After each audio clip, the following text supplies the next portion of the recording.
We resume our studies in the book of Exodus today with Exodus chapter 15 verses 1 to 21. Throughout the world, excitement and joy overflow into song.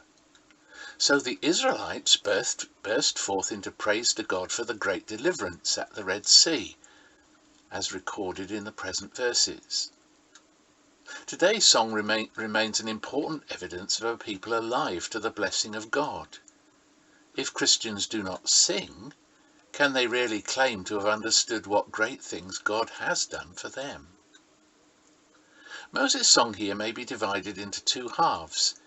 In verses 1 to 12, he celebrated the great deliverance which the children of Israel had so recently experienced. Then in verses 13 to 18, he confidently described what the Lord would go on to do for his people. And these two halves are closely linked together. What God had done revealed his true character. He was quite different and altogether more majestic than any human rival. And this was established by what he had done.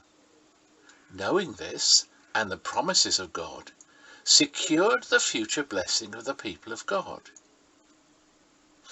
In his response to the blessing of God, Moses sets an example for us all. We too are expected to search our own experience for evidence of the hand of the Lord upon us. In particular, we are to watch carefully for answers to prayer. In this way, our confidence in God will be increased. We will observe how our experience confirms his character as revealed in the Bible, and armed with his promises, we shall also be able to face the future confident that the Lord will fulfill his word and prove not to change, for he is the same yesterday, today, and forever. The mention of your holy dwelling, or the mountain of your inheritance, or again the sanctuary in verses 13 and 17, may refer to the city of Jerusalem, or the Temple Mount. It is, however, more likely a reference to the land of Canaan as a whole. In the imagery of the ancient world, the gods were thought to live high on a distant mountain, far away from their people.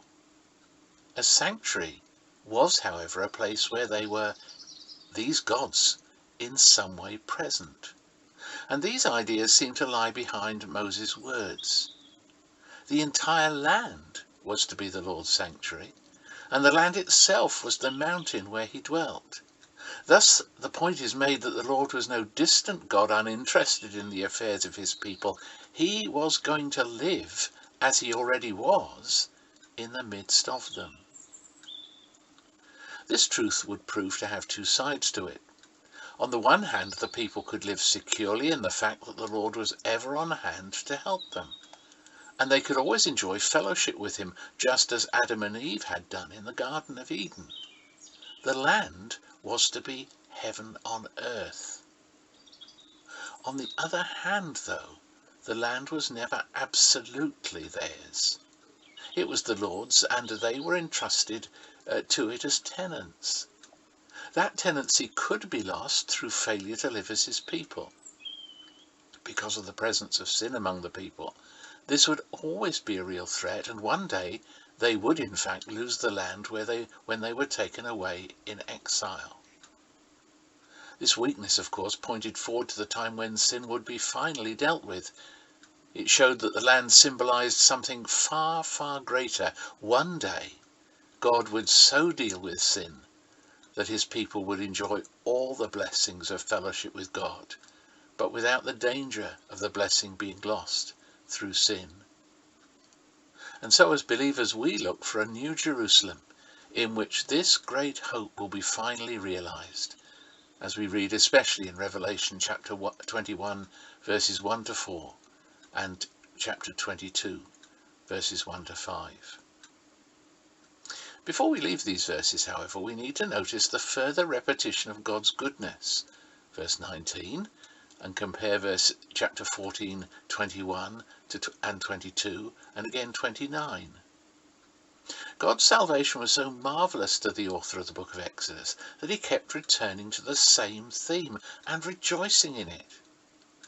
May we never lose sight of the goodness of God and the marvel of our salvation, and always find something in it to excite our wonder and praise, as well as arouse our desire to share it with others.